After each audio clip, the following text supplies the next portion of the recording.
بسم الله الرحمن الرحيم نعرہ رسالت نعرہ رسالت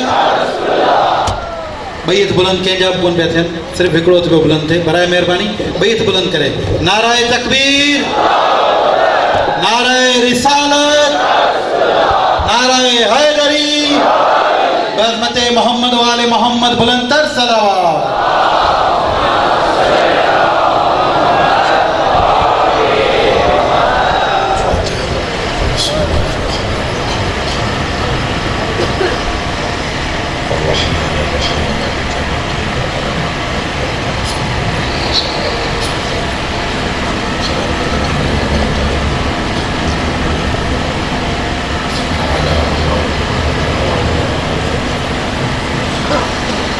أعوذ بالله من الشيطان الرجيم بسم الله الرحمن الرحيم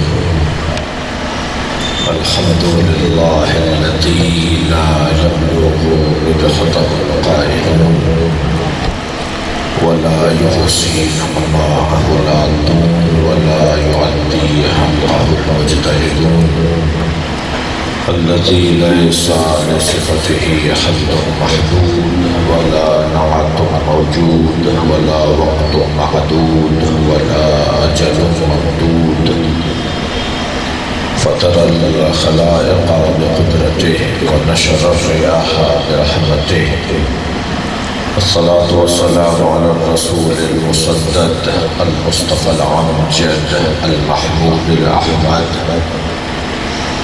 سيدنا ومولانا ومولى الكونين جد الحسن والحسين معاني والقاسم محمد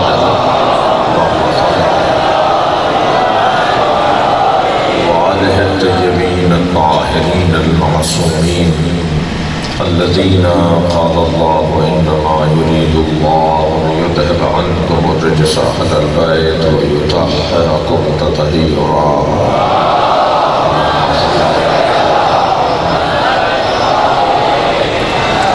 ولعنة الله على أعدائهم أجمعين من يوم عداوتهم إلى قيام يوم الدين أما بعد قال الحكيم في القرآن الكريم بسم الله الرحمن الرحيم النبي أولى بالمؤمنين من أنفسهم وأزواجه أمهاتهم صلوات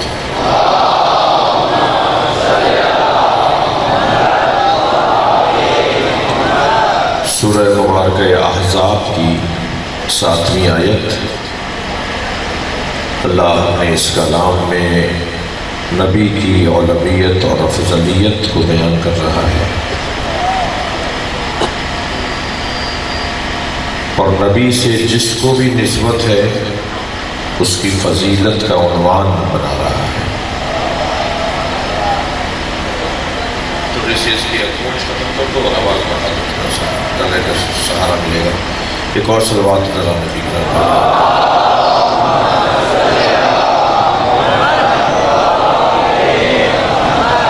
النبی اولا بالمؤمنین من انفسہم میرا نبی میرا پیارا نبی میرا مصطفیٰ نبی میرا مجتبی نبی میرا معشوق نبی میرا عاشق نبی اولا ہے مومنین سے گزشتہ 3 مجلسوں میں ہم نے بات یہ کی کہ نبی مکرم کی اولویت پر بنائے افضلیت ہے کیونکہ نبی افضل ہیں تو ہر افضل کو اولا ہونا چاہیے حضرت کی افضلیت اور اولویت کا ایک مکمل مضمون ہے جس کو میں چھوٹا سا طالب علم بھی 10 مجلسیں میرے لیے کم رہے گی اور حضرت کی جو شمائل ہیں سرکار کے جو فضائل ہیں سرکار کے جو سیرت ہے حضرت کی اس پہ غور کرنے کے لیے ہمیں وقت بہت وسیع چاہیے مگر ہم نے کیونکہ عنوان قرار دیا تھا ازواج نبی تو آج کی مجلس اس مضمون کی طرف پڑھے گی النبی اولا بالمؤمنین من انفسہم وازواجہ امہاتہم اور ازواجہ یعنی ایک سے زیادہ زوجائیں ازواجہ ان کی ازواج امہاتہم مومنین کی مائیں ہیں نبی کی ازواج مومنین کی مائیں ہیں۔ سرکار نے مکے کی زندگی میں وہ نبوی اعلان نبوت کی زندگی سے پہلے کی زندگی ہو یا اعلان نبوت کے بعد کی زندگی ہو، نبوت کے اعلان سے پہلے بھی میرے نبی ہیں۔ یہ غلط فہمی کسی بچے کو میرے جملے سے کم نہ ہو جائے کہ اعلان نبوت سے پہلے سرکار نبی ہیں یا نہیں۔ نبی تو اس وقت بھی نبی ہیں جب ابھی آدم بنے نہیں ہیں۔ تو یہ غلط فہمی ہمارے اسکول کی نہیں ہے۔ ہمارے اسکول میں وہ نصاب نہیں پڑھایا جاتا جہاں نبی کی توہین ہو۔ جی ہمارا اسکول جو ہے نا، یہ جس اسکول کے آپ شاگرد بیٹھے ہوئے، سلوات پڑھیں ذرا محمد والے۔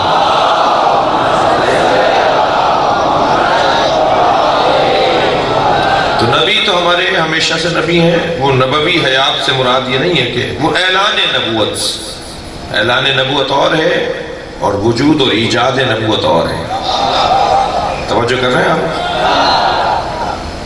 میرا دل کر رہا ہے ایک جملہ کہہ دوں، سرکار ہمارے ہمیشہ سے نبی ہیں۔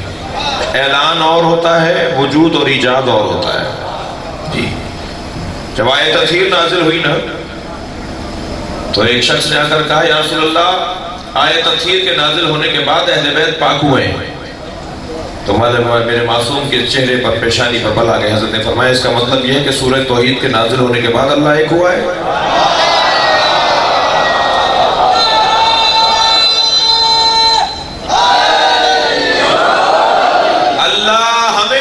وحدہ لا شریک ہے، اللہ ہمیشہ سے احد ہے۔ سورہ توحید نے اعلان توحید کیا ہے، ایسے ہی اہل بیت جب سے ہیں صاحب طہارت ہے۔ آیت تطہیر نے اعلان کیا ہے۔ تو نبی کا اعلان کرنا، توجہ ہے، نبی کا اعلان کرنا یہ نبی کی نبوت کا آغاز نہیں ہے۔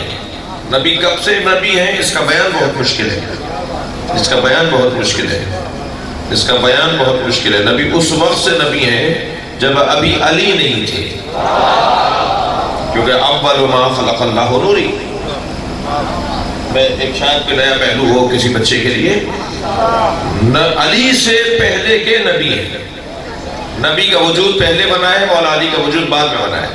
ترتیب وجود میں مولا علی نبی کے بعد ہے، سب سے پہلے مولا نبی کے ذات ہے۔ اول ما خلق اللہ نوری، اللہ نے سب سے پہلے مجھ مصطفیٰ کے نور کو بنایا، میرے نور کا ٹکڑا کیا تو علی بنایا۔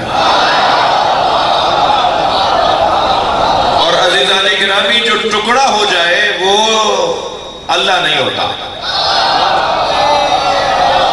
میں جلدی کہہ گیا، جو جز میں بدل جائے، اس لیے کہ ایک جز جب ایک وجود کے دو جز ہوتے ہیں نا، تو ایک جز دوسرے جز کا محتاج ہوتا ہے۔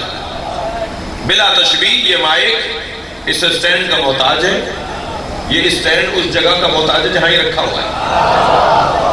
یہ ایک دوسرے کے محتاج ہے۔ ایک جز کو مانیں گے تو وہ دوسرے کے ساتھ جڑا ہوا ہے، دوسرا تیسرے کے ساتھ جڑا ہوا ہے، یہ ایک دوسرے کے محتاج ہے۔ اس کو ضرورت ہے وہاں کی، اس کو ضرورت ہے اس کی، اس کو ضرورت ہے اس کی۔ تو جو جز میں تبدیل ہو جائے وہ ایک دوسرے کا محتاج ہو جاتا ہے، اجزاء ایک دوسرے کے محتاج ہوتے ہیں، اور جو محتاج ہو جائے وہ سمد نہیں ہوتا۔ سمد کہتے ہیں بے نیاز کو، اللہ ہے صرف سمد۔ مولا علی مولا نبی کے محتاج جی، لہذا اب یہ جو سب سے پہلا وجود نبی کا وجود، تھوڑا سا میرا ساتھ دیتے رہیے گا، نبی کا وجود سب سے پہلا وجود ہے۔ اب نبی کے وجود کے بعد مولا علی کا وجود ہے نا، تو مولا علی کب سے؟ مولا علی کی عمر جاننے کے لیے ایک اندازہ جوڑنے کی بات کر رہا ہوں میں آپ سے۔ سرکار مولا کائنات کی عمر 63 برس کی نہیں ہے، یہ تو عالم مادہ کی عمر کی بات کر رہے ہیں۔ عالم ملکوت، عالم لاہوت، عالم ناسوت، عالم انوار میں علی کب سے ہے، اس کا بیان بہت مشکل ہے، مگر ایک روایت کا سہارا لے کر میں اپنے مدعا کو کچھ روشن کرنا چاہوں گا۔ روایت کہتی ہے کانا جبرائیل جالسا عند النبی، جبرائیل نبی کی خدمت میں بیٹھے تھے، اور یہ پہلی دفعہ نہیں ہوا تھا، اکثر جبریل سرکار کی خدمت میں ہوتے تھے. کان جبرائیل جالسا عند النبی فجاء علی. جبریل نبی کی خدمت بیٹھے تھے، اچانک علی آئے. جب جبریل نے علی کو آتے ہوئے دیکھا فقام له تعظیما وتبرکا وتحننا، تو علی کو آتے ہوئے دیکھا تو جبریل کھڑے ہو گئے تعظیم کرنے کے لیے. تو نبی نے پوچھا یا جبریل تقوم لهذا الفتى، تم اس جوان کے لیے کھڑے ہوئے ہو؟ مولا علی کو آتے ہوئے دیکھا جبریل نے تو جبریل مولا کی تعظیم میں کھڑے ہو گئے. تو مولا نبی نے پوچھا یا جبریل تقوم لهذا الفتى، تم اس جوان کے لیے کھڑے ہوئے ہو؟ تو جبریل نے فرمایا نعم یا رسول اللہ، انا لہو علی حق التعلیم، یہ میرا استاد ہے. بھائی صلوات پڑھیں محمد و آل محمد.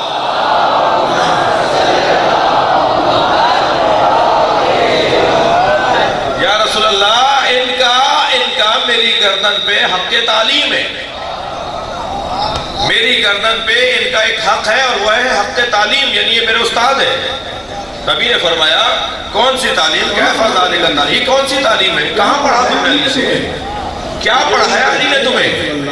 تو جبریل کہتے ہیں یا رسول اللہ، حین خلقنی اللہ، جب اللہ نے مجھے خلق کیا، فسألنی تو مجھ سے سوال کیا، من انت وما اسمک، تم کون ہو، تمہارا نام کیا ہے؟ وما انا وما اسمی، میں کون ہوں اور میرا نام کیا ہے؟ فتحیت ان جواب، تو مجھے جواب نہیں آ رہا تھا. آپ کی توجہ ہے؟ کہتے ہیں یا رسول اللہ، مجھے جواب نہیں آ رہا تھا کہ میں کیا جواب دوں. اللہ پوچھا تم کون ہو، تمہارا نام کیا ہے؟ میں کون ہوں، میرا نام کیا ہے؟ فَجَاءَ عَلِيٌّ مِّنْ عَالَمِ الْأَنْوَارِ، تو جب میں متحیر ہونے لگا تو عالم انوار سے علی آیا. وَعَلَّمَنِيَ الْجَوَابَ، اور مجھے جواب تعلیم کر کے دیا. آواز دے کر کہا کہ یہ کہہ دو اللہ سے. ارے جو یا علی مدد کہنے کو اب تک ہضم نہیں کر رہے، جبریل کی مدد علی کرتا.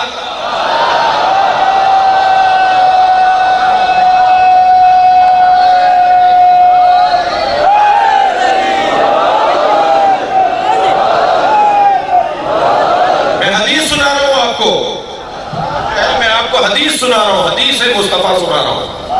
سرکار نے فرمایا ہے، توجہ چاہوں گا، سرکار نے فرمایا اللہ اکبر. فرماتے جبریل کہتے ہیں مجھے انہوں نے جواب دیا ہے، یا جبریل قل، کہہ دو انا عبد ذلیل و اسمی جبرائیل،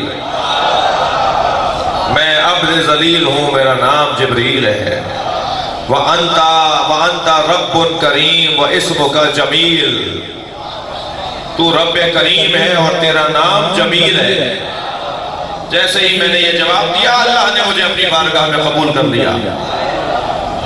اب حدیث پوری نہیں ہوئی. سرکار نے فرمایا یا جبریل کم عمرک، تمہاری عمر کتنی ہے؟ تم کتنی عمر کے ہو، کتنے سال کے ہو؟ کہنے لگے یا رسول اللہ، نجم یطلع من العرش 30,000 مرہ مرۃ واحدہ، 30,000 سال کے بعد عرش سے ایک ستارہ نکلتا ہے.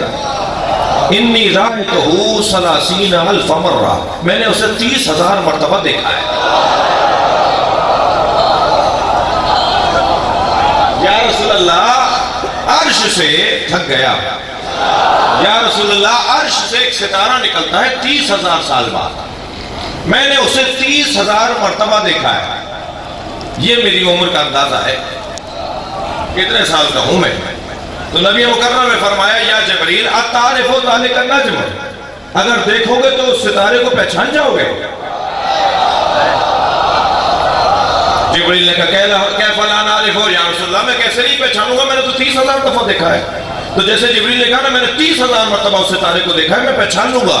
یہاں جبریل نے یہ کہا، میرے مولا نبی نے علی کی طرف دیکھ کر کہا یا علی خذ الامامۃ عن جبہتک، اپنا امامہ پیشانی سے اوپر کرو.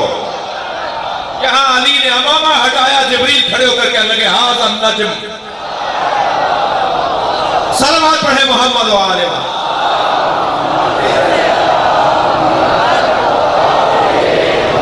یا رسول اللہ، یہ وہی ستارہ ہے جسے میں نے 30,000 مرتبہ دیکھا. صلوات پڑھے محمد و آل محمد.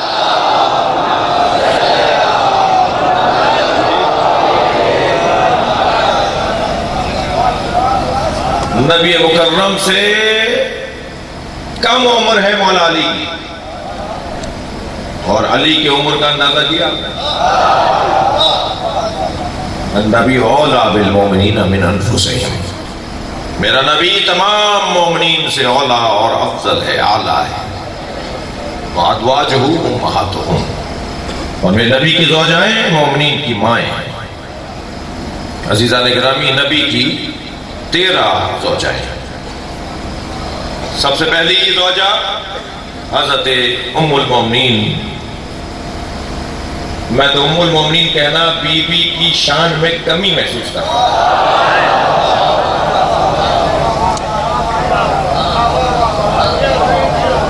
بھائی جو بات کہوں تو اسے ثابت بھی تو کروں نا۔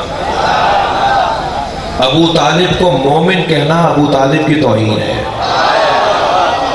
ابو طالب مومن نہیں ہے، کل ایمان کا باپ ہے۔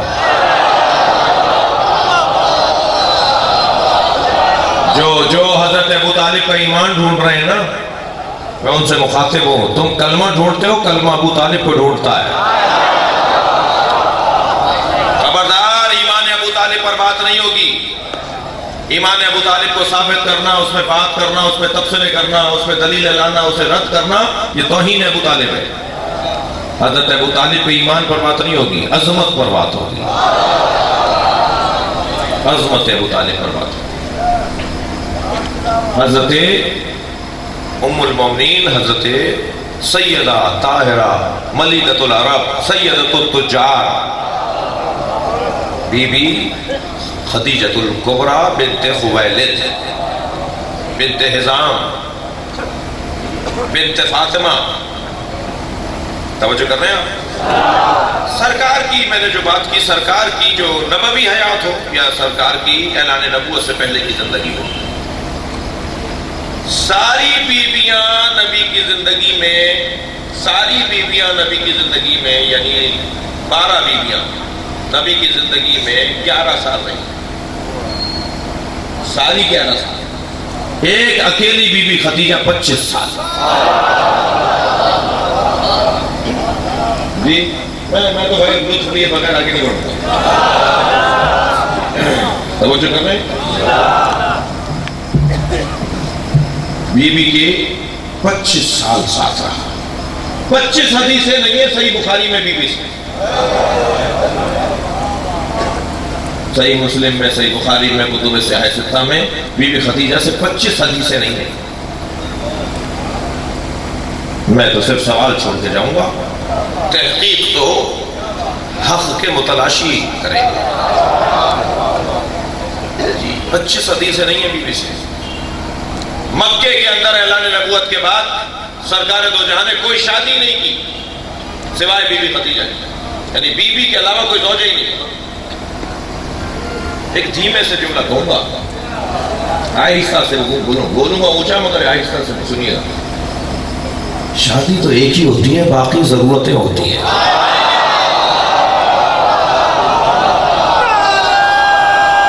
صلوات پڑھیں ذرا محمد و آل محمد۔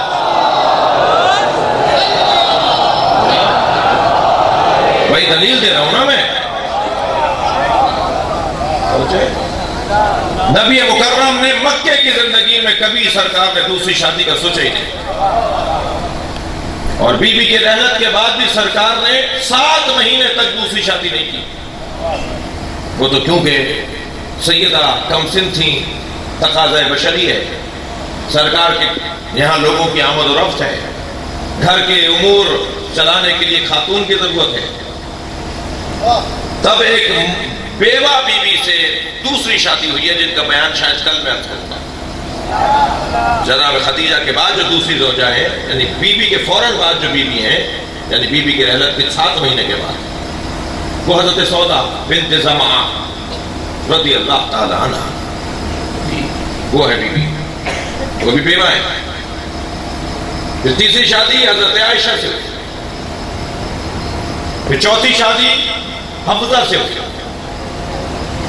پھر 5ویں شادی بی بی کی مولا کی نبی کی تو جو ہے حضرت زینب بنت خزیمہ سے ہوئی رضی اللہ تعالیٰ عنہ۔ توجہ کر لی.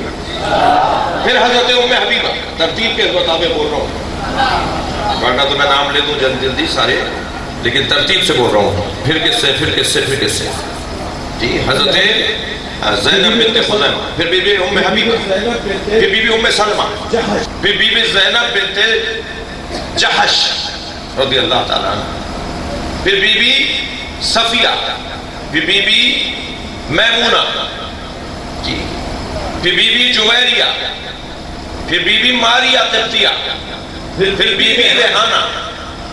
اس طرح سرکار کے ساتھ 13 بیویوں کا تعلق ہے.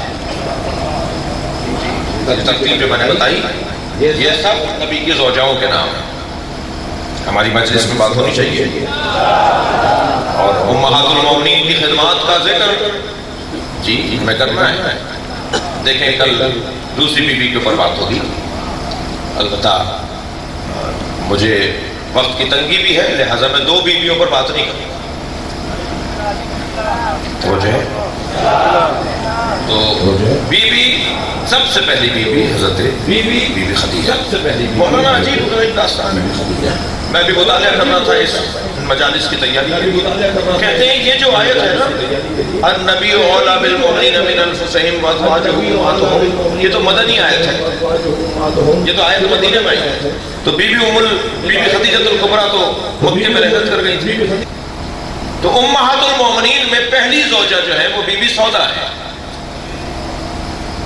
حضرت خدیجہ تو ام المومنین ہی نہیں ہے. ایک صاحب نے لکھ دیا ہے ایک تفسیر میں، اس لیے کہ آیت تو بعد میں آئی ہے. تو میں 2 جملے کہہ کر آگے بڑھوں گا.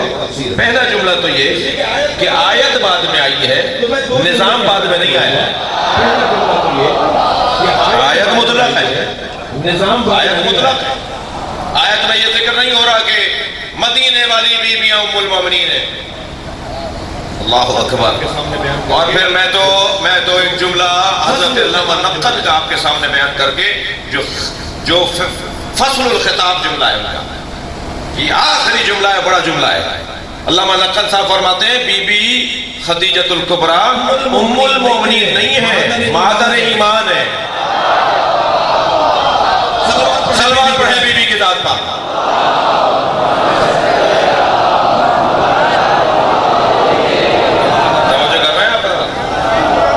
بیوی کو اس عنوان کی ضرورت بھی نہیں ہے.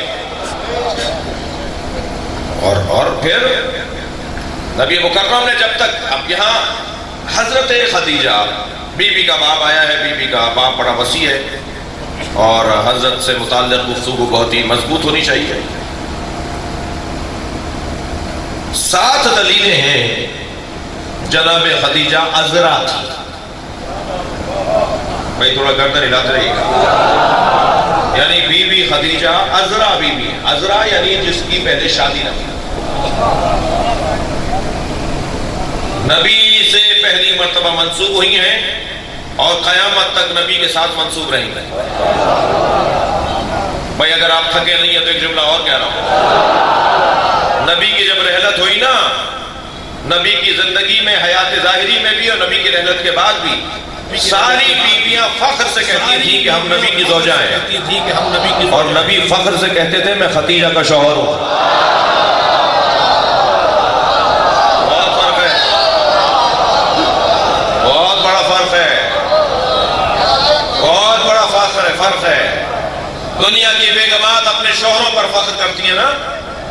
تاریخ بشریت میں 2 ہی زوجائیں گزری ہیں شوہر فخر کرتے ہیں، ایک زوجہ فاطمہ، ایک زوجہ خدیجہ.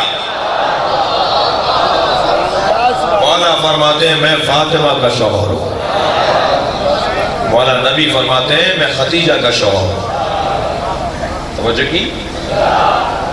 بی بی عذرا بی بی ہے، بی بی کا عقد پہلے نہیں ہوا. یہ ایک طویل بحث ہے سیرت میں. ایک تعداد ہے، ایک طبقہ ہے جو یہ کہتا ہے کہ جناب خدیجہ کا پہلے عقد ہو چکا تھا، پھر دوسرا عقد ہوا، اور پھر حضرت خدیجہ کا یہ تیسرا عقد تھا. بعض کہتے ہیں جی دوسرا عقد تھا، بعض کہتے ہیں جی تیسرا عقد تھا. جی حضرت خدیجہ نبی مکرم نہیں، بی بی عذرا بی بی ہے. اس کی جگہ ایک اور لفظ بھی استعمال ہوتا ہے جو میں نہیں استعمال کر رہا، شایع نشان نہیں بی بی کے لیے. بی بی عذرا بی بی ہے، بی بی طاہرہ بی بی. اگر بیوی دیکھیں بعض دلیلوں کو جو ہے وہ دلیلوں سے سمجھا جاتا ہے. اگر مولا علی نے کسی کی بیعت کر لی ہوتی تو جب امام حسین نے فرمایا نا مجھ جیسا اس جیسے کی بیعت نہیں کرے گا، تو کوئی تو کھڑے ہو کر کہتا نا کہ آپ کے بابا نے تو کر لی تھی. دقت ہے آپ کی. کوئی تو کہتا نا کہ آپ کے بابا نے تو کی تھی. کسی کا نہ کہنا بتا رہا ہے کہ علی نے کسی کی بیعت نہیں کی. عزیزان گرامی، اب میں آپ کو 7 مثالیں دے رہا ہوں کہ جناب خدیجہ کی یہ پہلی شادی ہے نبی مکرم کے ساتھ. بی بی عذرا بیوی ہے، بیوی کے ساتھ نبی کے علاوہ کسی کا تعلق ہی نہیں رہا. گول جھل بھی یہی دور کر لیجئے کہ بیوی کی جو 3 بیٹیاں جناب زہرا کے علاوہ ہیں وہ نبی مکرم کی بیٹیاں نہیں ہیں، وہ بیوی خدیجہ کی بہن حضرت حالہ کی بیٹیاں ہیں. یعنی حضرت خدیجہ کی 3 بھانجیاں ہیں اور بیوی نے انہیں پالا ہے اپنی بیٹیوں کی طرح. بیوی نے اپنے ساتھ رکھا. اور ظاہر ہے نبی مکرم کے گھر میں جب نبی کے زوجہ کی بیٹیاں ہوں گی تو نبی تو انہیں بیٹی کہیں گے نا. یہ کیا بات ہوئی؟ نبی کی ساری امت کی بیٹیاں نبی کی بیٹیاں ہیں. اور یہ 3 بیٹیاں بھی جو حضرت خدیجہ کی بھانجیاں ہیں وہ نبی کی بیٹیاں ہیں. لہذا حضرت آیت اللہ مرتضی عسکری نے کتاب لکھی ہے بنات الرسول ہم ربائے بہا. یہ نبی کی بیٹیاں ہیں، یہ نبی کی ربیبائیں. ربیبہ یعنی جسے پالا ہو، جس کی سرپرستی کی ہو. کسی کے ساتھ اگر کوئی بچہ گھر میں آ جائے، اب بچہ ان کا ہو یا ان کی بہن کا ہو، اور شوہر انہیں اپنے بچوں کی طرح لے کر، تو نبی کی یہ 3 بیٹیاں نبی کی نہیں ہیں. نبی کی صرف ایک بیٹی ہے، بی بی فاطمہ. اور آپ تو اس سے آگے جا کے بات کیجئے نا کہ اگر 3 بیٹیاں مان بھی لی جائے تو کون سی بیٹی ہے جس کے لیے کھڑے ہوتے تھے نبی؟ وہ کون سی بیٹی ہے جس کے ہاتھوں کا بوسہ دیتے تھے نبی؟ وہ کون سی بیٹی ہے جسے اپنے جگہ بٹھاتے تھے نبی؟ پھر نبی کی میراث میں صرف فاطمہ زہرا آگے کیوں بڑھ رہی ہے؟ اور کوئی بیٹی بھی آگے بڑھ کے کہے کہ ہمارا بھی حق بنتا ہے. جب جناب زہرا جیسی عالمہ فاضلہ علیمہ دعوی میراث کر رہی ہیں تو اوروں کو بھی تو حوصلہ ملنا چاہیے تھا. بھائی وہ نہ صحیح ان کے بچے کہتے، ان کے شوہر بولتے. صلوات پڑھیں ذرا محمد والے.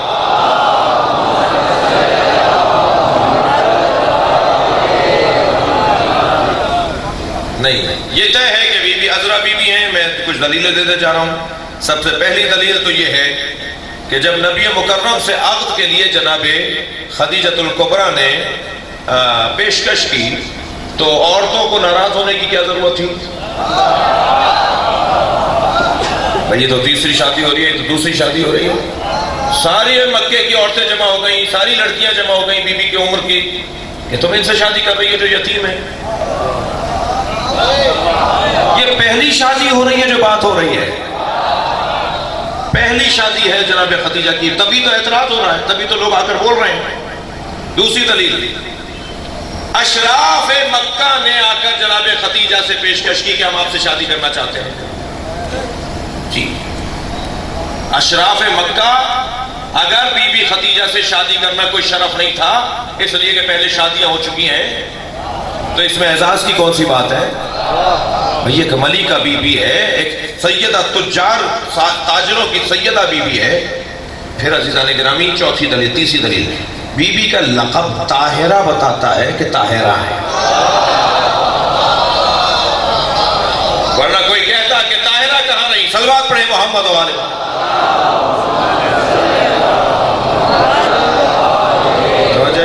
بی بی طاہرہ بی بی ہے. چوتھی دلیل دے رہا ہوں، اشہد انکا کنتا نوراً فی اسلام الشامخہ والارحام المطہرہ. ہم گواہی دیتے ہیں کہ آپ اسلام الشامخہ اور ارحام مطہرہ سے آئے ہیں. جناب خدیجہ کے رحم مبارک میں کسی معصومہ کے علاوہ کوئی آیا نہیں ہے. تبھی معصوم گواہی دے رہے ہیں کہ یہ رحم طاہرہ ہے. بہت سارے مسائل کو میں زیادہ دیر رکا نہیں جا سکتا، میں آگے بڑھوں. کاہنوں کے سردار جمع ہو، کاہنوں کے سردار نے مکے کی عورتوں کو جمع کیا، مکے کے کاہنوں نے مکے کی عورتوں کو جمع کیا اور کہا بہت جلد ایک ایسی شخصیت دنیا میں آنے والی ہے جو پوری دنیا کو، پوری زمین کو اپنا متوالا، اپنا مرید، اپنا مقلد، اپنا پرستار بنائے گی، اور وہ مکے میں آنے والا ہے۔ وہ مکے میں پیدا ہوگا، پوری دنیا اس سے متعلق ہو جائے گی، اس کا کلمہ پڑھے گی، اور وہ مکے میں ہی شادی کرے گا جس سے اس کی نسل چلے گی۔ لہذا اگر کوئی چاہتا ہے کہ وہ شرف یاب رہے اور اس کی نسلوں میں اسے یاد کیا جائے، قیامت تک اسے یاد کیا جائے، تو مکے کی عورتیں اپنے آپ کو پاک اور طاہر رکھیں، وہ جسے پاک سمجھے گا اس سے شادی کرے گا۔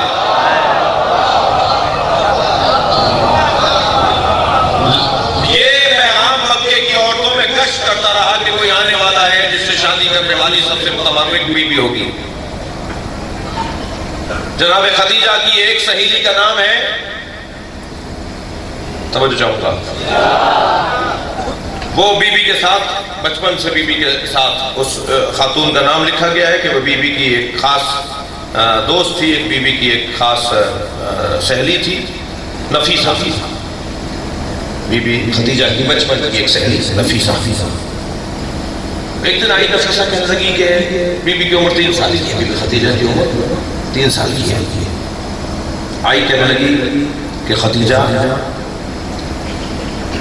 مجھے بھی دل کرتا ہے کہ میں بھی گلے میں ہار پہنوں جیسے مکے کی اور رئیسوں کی بچیاں پہنتی ہیں۔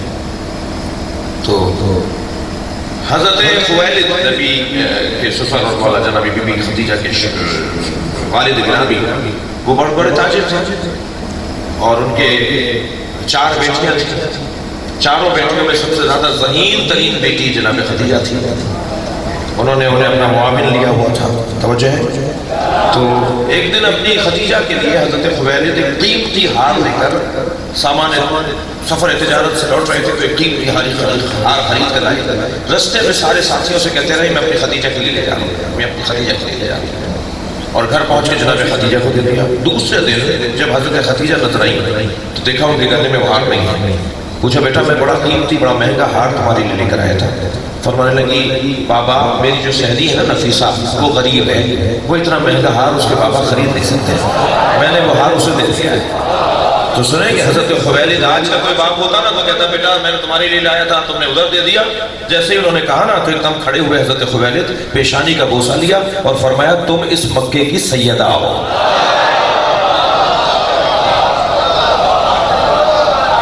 عزیزوں میں آپ سے کہہ رہا ہوں اپنے بچوں کی تربیت کیجئے، اپنے بچوں کو سخی بنائیے، بچوں کو دینے والا بنائیے۔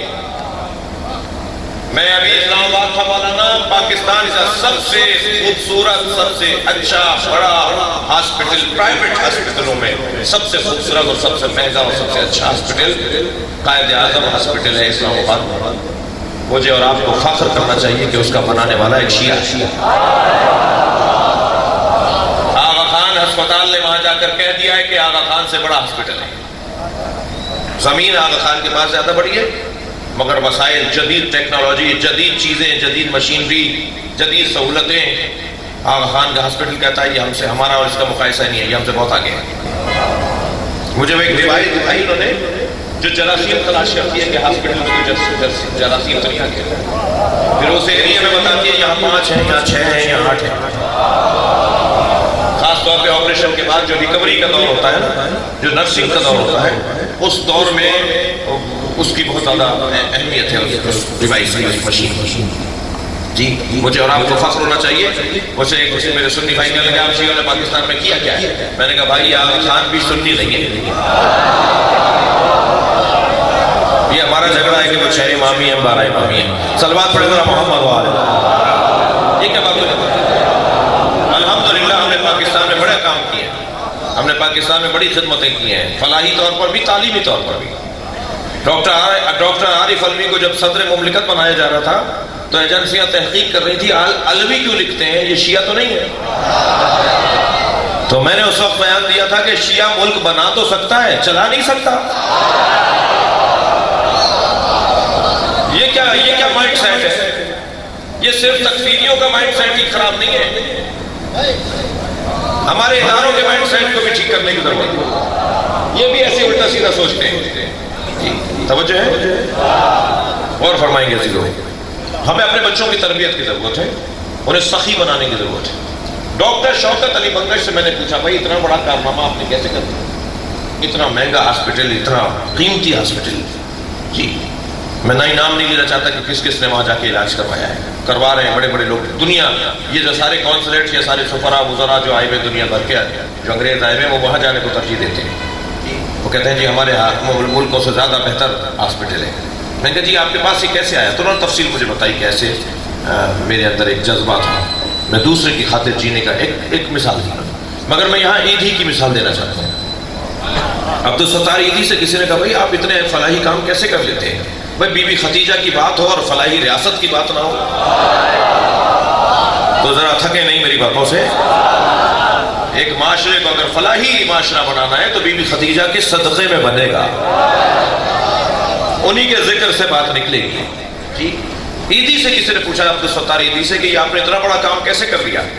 تو کہنے لگے میری ماں جب میں اسکول میں جاتا تھا، پڑھنے جاتا تھا کچی پکی پہلی دوسری میں، تو میری ماں مجھے 2 آنے دیتی تھی، 2 ٹکے دیتی تھی، 2 آنے دیتی تھی اور کہتی تھی ایک تمہارا ہے ایک اس بچے کا ہے جس کے پاس کھانے کو کچھ نہ ہو. جی تو میں اسکول میں وہ بچہ ڈھونڈتا تھا کہ جو بریک میں وقفے میں کچھ کھانے کے لیے اس کے پاس پیسے نہیں ہیں، تو وہ میں ٹکا وہ آنا اسے دے دیتا تھا یہ تمہارا ہے. تو میں تو بچپن سے ہی دوسرے کی خاطر جینے کا جذبہ رکھتا ہوں. بی بی خدیجہ نے اپنا وہ قیمتی ہار اپنی سہیلی جناب نفیسہ کو دے دیا. توجہ کر لیا.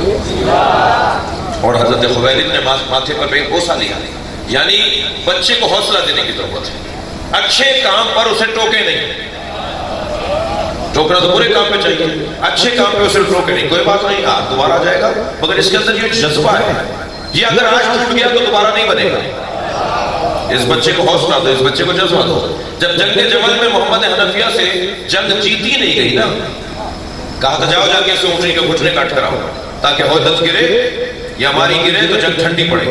یہ جب گئے جنگ لڑنے کے لیے تو تیر برسنا شروع ہوئے، پیچھے ہٹنا شروع ہو گئے. پیچھے آئے، پیچھے ہٹے. امام حسن نے ہاتھ رکھا پشت پر، مڑ کے دیکھا امام حسن کھڑے تھے. فرمانے لگے تلوار اٹھا مجھے دو. اپنے چھوٹے بھائی سے امام حسن نے تلوار لی اور جا کر اونٹنی کے گھٹنے کاٹ دیا. عہدت گری، جنگ ٹھنڈی پڑی، جنگ ختم ہو گئی. جب مولا حسن لوٹے تو سب آفرین مرحبا کہہ رہے تھے امام حسن کو. مولا علی نے دیکھا کہ محمد حنفیہ ایک جانب دور گردن لٹکائے کھڑے، شرمندہ شرمندہ کھڑے. اب دیکھیں وہ تربیتی اولاد تھا. مولا علی قریب گئے، فرمانے لگے کیا بات ہے؟ کہنے لگے بابا آپ نے مجھے کام دیا تھا میں نہیں کر کے آیا. بھائی حسن کر کے آ گئے. تو میرے مولا نے پشت پر ہاتھ مارتے ہوئے فرمایا انت ابنی وہو ابن رسول اللہ، تم میرے بیٹے ہو وہ رسول اللہ کا بیٹا ہے. خبردار حسن سے مقایسہ نہیں کرو. یہ کہنا کہ تم میرے بیٹے ہو، صلوات پڑھیں محمد والے.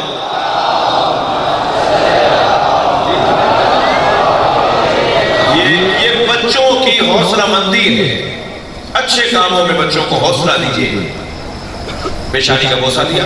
اب یہ سہیلی جو بچپن کی سہیلی ہے، جب حضرت خدیجہ جوان ہوئی اور یہ بھی جوان تھی حضرت نفیسہ، تو اور بھی 4 سہیلیوں کے نام ہیں. نبی مکرم ان کا خیال کرتے تھے. نبی مکرم ہر کچھ دن کے بعد بکری ذبح کرواتے تھے. اس کا گوشت میں اپنے الفاظ میں کہہ رہا ہوں پیک کرواتے تھے، پیکٹ بنواتے تھے اور بی بی خدیجہ کی سہیلیوں کو بھیجتے تھے اور فرماتے تھے اس سے میری خدیجہ کی روح خوش ہو گئی. ایصال ثواب سمجھ میں آ گیا؟ سنت ہے نا. صلوات پڑھیں ذرا محمد والے.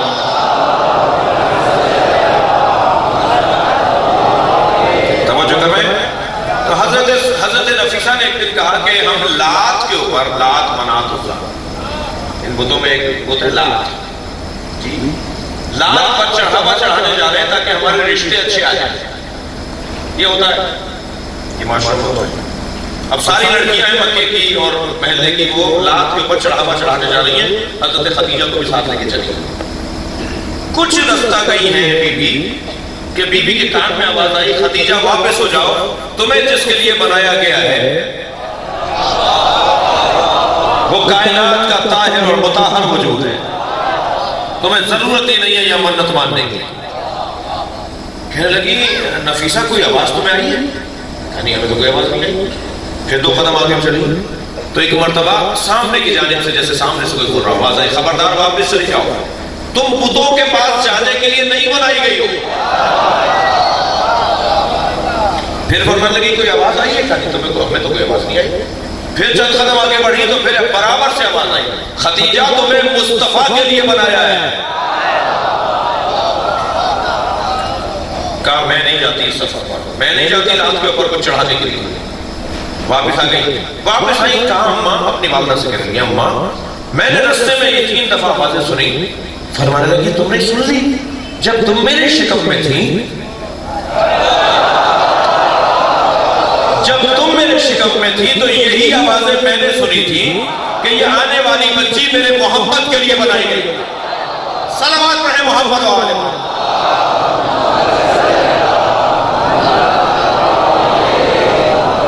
پرویز بھائی جب آپ مجھ سے 3ری مجلس پڑھوائیں گے نا اپنے یہاں کی, سہیل بھائی تو مجھے نظر نہیں آ رہے, ہاں آ گئے جبھی تو کہہ رہا ہوں, جب آپ مجھ سے 3ری مجلس پڑھوائیں گے تو میرا تو سینہ ساتھ نہیں دے گا نا.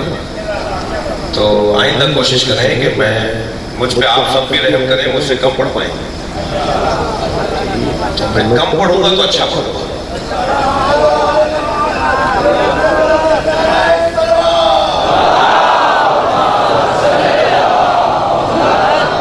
یہ بھی بہت نہیں, معیار گفتگو کی بات نہیں کرتا. معیار گفتگو تو مجھے اللہ کا مجھ پہ کرم ہے کہ میں ہلکی بات نہیں کرتا. یہ جتنی باتیں کر رہا ہوں مجھے دعویٰ تو نہیں کرنا چاہیے, لیکن شاید ان میں سے آدھی باتیں وہ ہیں جو میری اپنی تحقیق ہے. تو الحمدللہ معیاری گفتگو کے معیار کی بات نہیں ہو رہی. تھکن انسان ہے نا, آدمی کا بچہ ہے نا. صلوات پڑھے ذرا محمد و آل محمد.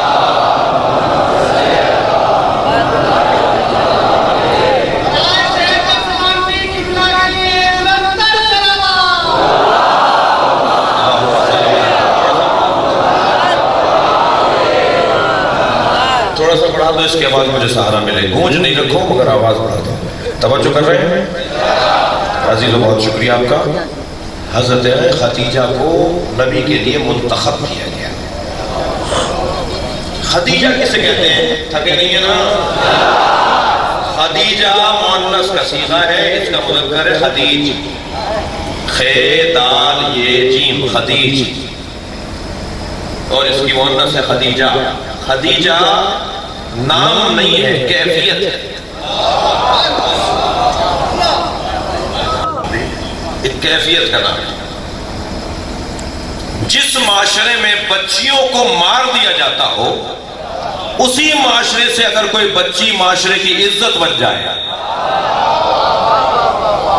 تو اسے خدیجہ کہا جاتا ہے.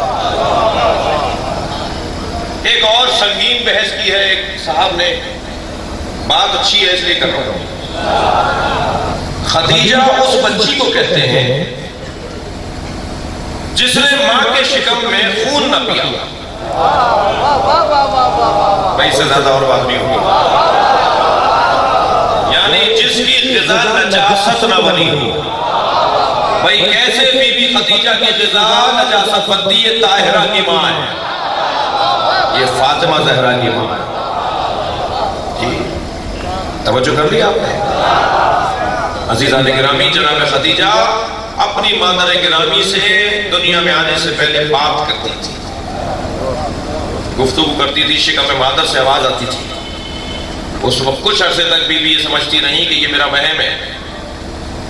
اور جب جناب خدیجہ کی دنیا میں آمد ہوئی اور آپ کی عظمتیں دیکھنا شروع کی تو معلوم ہوا یہ وہم نہیں تھا, یہ بچی بات کرتی تھی. جیسے بی بی اپنی مادر گرامی سے شکم میں بات کرتی تھی, ایسے جناب زہرا جناب خدیجہ سے بات کرتے تھے.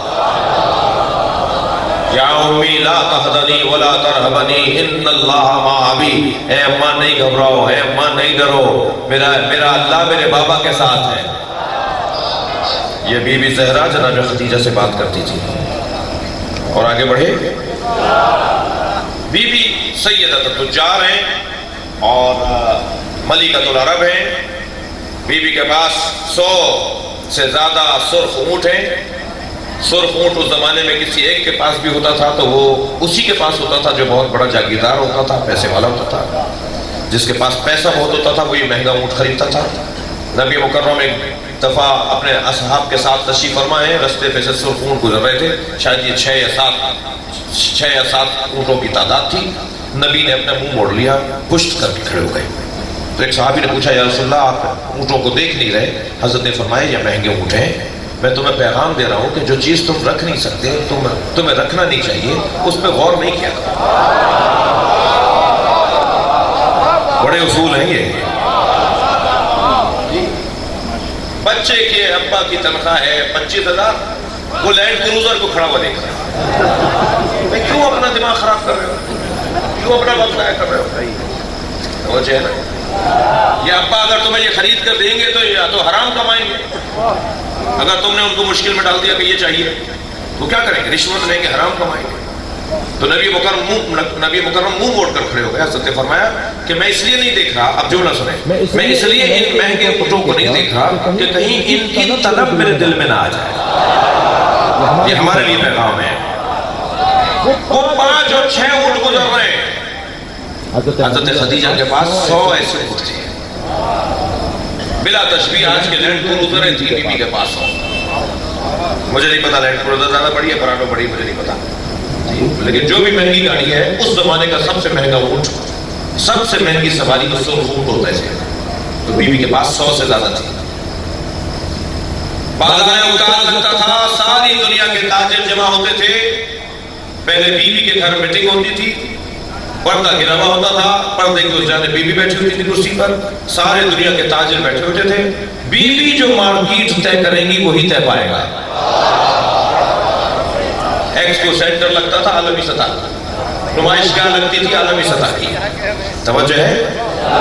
اور اس میں جناب خدیجہ جو مارکیٹ کے ریٹ طے کرتی تھی، کس کو کہاں بیٹھنا ہے، کس کو کہاں اسٹال لگانا ہے، کس کو کہاں دکان لگانی ہے، اور وہی طے پاتا تھا جو بی بی کہتی تھی.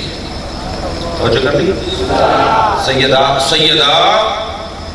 یہ کیفیت ہے مکے کے اندر. ایک عیسائی پادری شام سے سفر کرتا ہوا آیا بی بی کو سلام کرنے. ظاہر مہمان ہیں، ان کے گھر پہ تو سبھی آتے تھے جی، ان کا دسترخوان ہمیشہ چلتا رہتا تھا. وہ بیٹھا تھا بالکونی میں. ایک مرتبہ نزدیک سے سامنے والے رستے سے سرکار دو جہاں گزری. اس نے غور سے دیکھا، اندر سے سیڑھی سے اترا، روڈ پر آ گیا، نبی مکرم کے پیچھے پیچھے چلا، بہت دیر تک ساتھ چلتا رہا. واپس آ کے کہنے لگا خدیجہ اگر دنیا اور آخرت کی سعادت چاہتی ہو تو اس مرد سے شادی کر لو.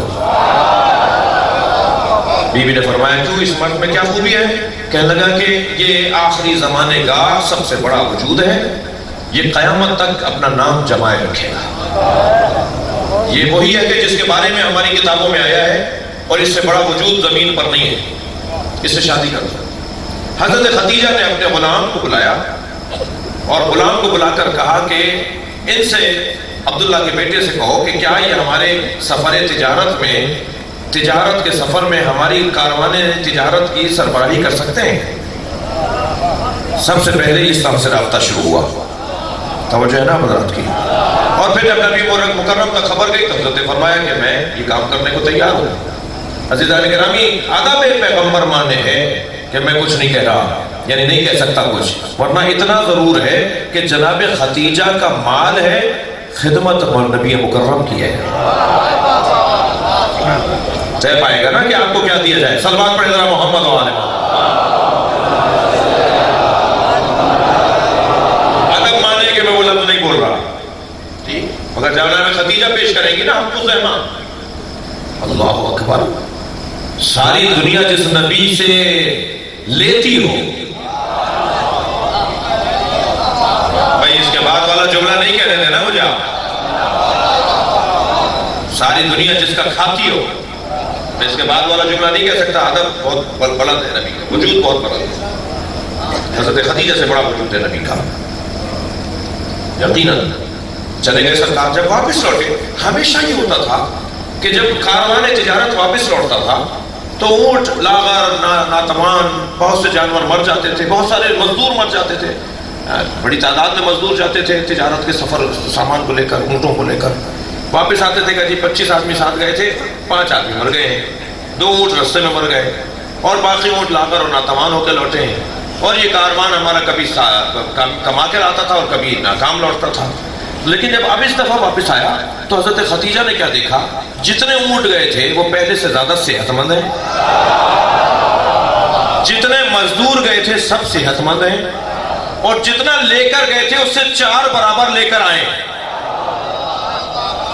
پہلے مال بیچ کر پیسے نہیں لیے جاتے تھے، سکے نہیں تھے پہلے، جنس کے بدلے جنس کی تجارت ہوتی تھی، یہ ہم آپ کو دیں گے یا آپ ہمیں دیتے ہیں۔ جتنا مال لے کر گئے تھے 4 برابر واپس لے کر آئے۔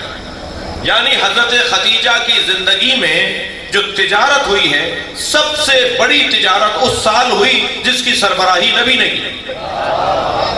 اپنے غلام کو بلا کر کہا کیا ماجرا ہے؟ یہ تجارت کا سفر تو غیر معمولی ہے۔ کہا ہے بی بی جس کے حوالے تم نے اپنا کاروان کیا تھا وہ تو انسان نہیں ہے، وہ تو انسان نما کوئی وجود ہے، وہ انسان کی شکل میں ضرور ہے مگر ایسا لگتا ہے جیسے اگر کہہ دیا جائے کہ اللہ زمین پر اتر آیا ہے، یہ تو وجود ہی کچھ اور ہے۔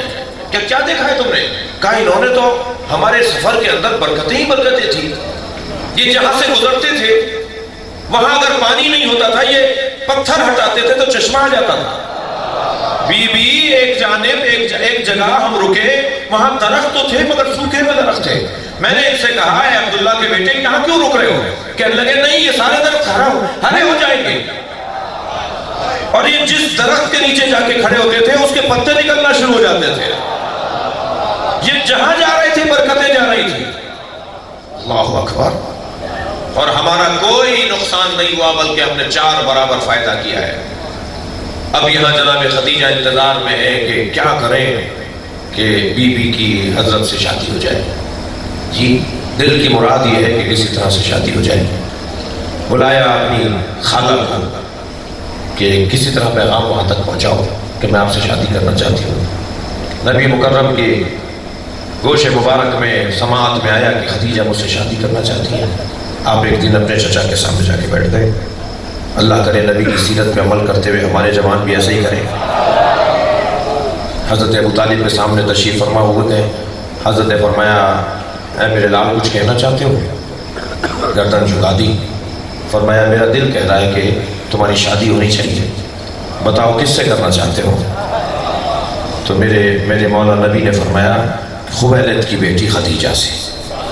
حضرت ابو طالب رشتہ لے کر گئے، اور رشتے میں حضرت نے فرمایا کہ میں یہ سردار مکہ ہوں، یہ میں رشتہ لے کر آیا ہوں اور مہر بھی میں ادا کروں گا۔ تو جناب خدیجہ نے جو مہر اپنا طے کیا وہ جناب ابو طالب نے اسی وقت ادا کر دیا، اور پھر حضرت ابو طالب نے نکاح پڑھایا نبی مکرم کا۔ جی نبی مکرم کا نکاح حضرت ابو طالب نے پڑھ کر، بھائی دیکھیں 2 مرحلوں پر انسان اپنا مذہب نہیں چھپا سکتا، کوئی سنی ہو، کوئی شیعہ ہو، کوئی دیوبندی ہو، کوئی بریلوی ہو۔ یہ بڑے بڑے سیاستدان اپنے آپ کو چھپاتے رہتے ہیں، لیکن 2 مرحلوں پر آ کر ان کا مذہب ظاہر ہو جاتا ہے۔ ایک نماز جنازہ کے موقع پر قبر خراب نہیں کریں گے ہم، میں فلاں مسلک کا ہوں تو وہی عالم آ کے نماز پڑھائے گا، اور ایک نکاح کے موقع پر میں اپنی نسل خراب نہیں کرنا چاہتا۔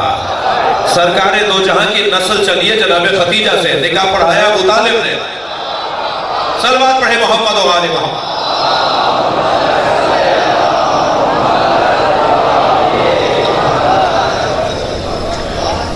حضرت خدیجہ کا باب بہت وسیع ہے۔ حضرت عائشہ نے آ کر کہا یا رسول اللہ، اللہ نے تو آپ کو خدیجہ سے زیادہ حسین جوان بیویاں دے دیں، آپ ہر روز خدیجہ کو یاد کرتے ہیں۔ فرمایا خبردار آئندہ میری خدیجہ کے ساتھ مقایسہ نہیں کرنا، کوئی بیوی میری خدیجہ کے برابر نہیں ہے۔ میں جب ہاتھ خالی تھا تو خدیجہ نے اپنا مال میرے حوالے کیا،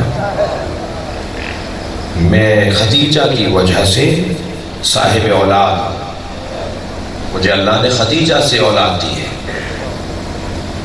پھر فرمایا کہ جب میرا کوئی ساتھ دینے والا نہیں تھا تو خدیجہ نے میرا ساتھ دیا۔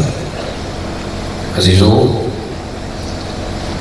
جب بیوی کی رحلت ہونے لگی نا، جو ملکۃ العرب ہو، جو سیدۃ التجار ہو، جس کے سینکڑوں غلام اور کنیزیں ہوں. جب بی بی کی رحلت ہونے لگی کفن نہیں تھا بی بی کے پاس.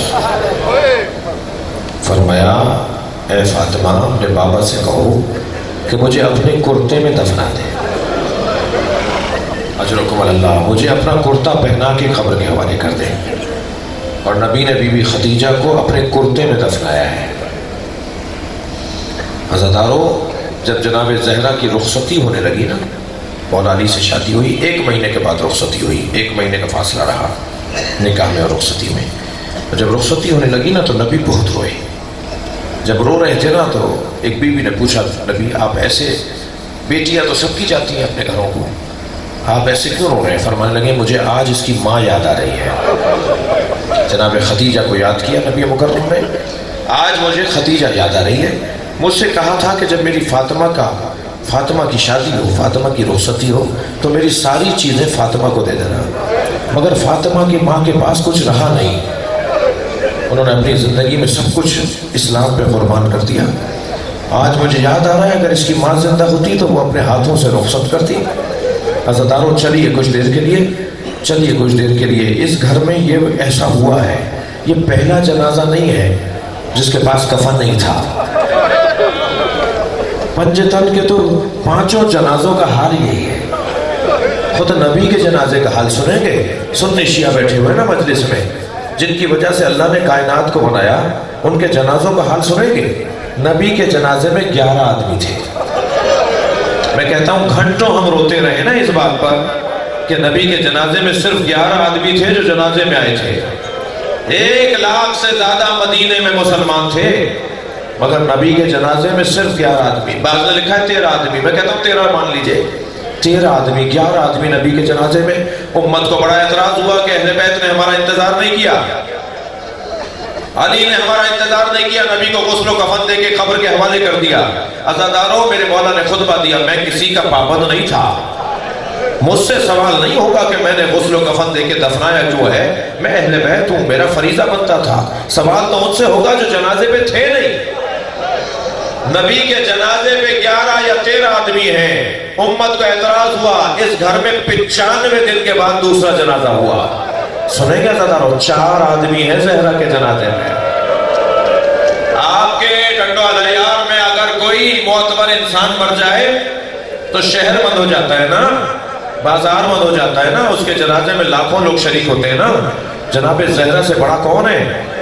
سیدہ کے جنازے میں 4 لوگ شریک ہیں. رات کی تاریکی میں زہرا کو دفنایا جا رہا ہے. امت کو پھر اعتراض ہوا کہ اہل بیت نے ہمیں جنازے میں نہیں بلایا.